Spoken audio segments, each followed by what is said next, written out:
Good writers, today we are going to talk about setting in our stories. We are already on step 5. We started with some characters here and we moved in. If you have not done this yet, you need to go to last week's schedule, look for that writing lesson and do that, or today won't make sense. So here we go. Let's start with setting. The setting, we're talking about where our story takes place. So I told my kids in class the other day, and I think this helped them picture this. I said, imagine a really blank white room right now, and you're just building your movie, you're building your story. So we built the character first. You should have an idea of what your character looks like in your mind.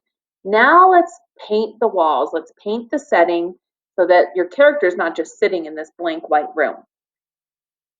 It's not just a background though. It's going to be an active part of your story that carries with them. There's going to be a reason for your setting. It's going to change.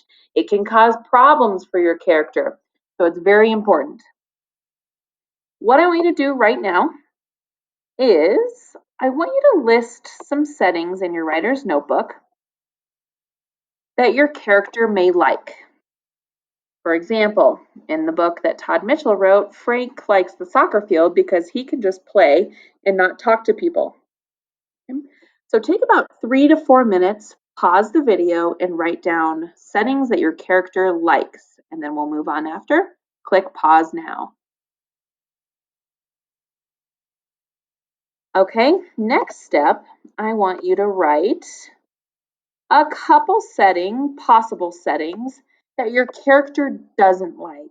Places where he or she doesn't feel comfortable, such as Frank hates the lunchroom because he has to sit alone. That would be somewhere that he doesn't like.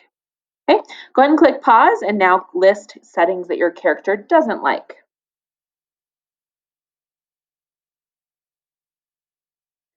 All right, and our last piece here. When we're writing about our setting, I want you to really focus on all 5 of our senses. What could we see in your setting? What could we hear if we were there? Touch, smell, taste if possible.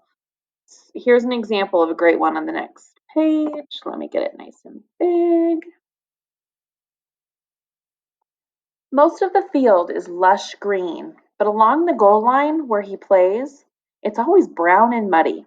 When the other team dribbles the ball toward the goal, the cheers of people on the sideline grow louder, mushing together into one big blur.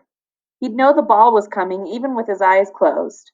The ground is soft from recent rains, and the grass is slick. The earthy smell of worms and oranges from halftime fills the air. All right, I want you to notice all 5 senses here. We can see that the field is lush green.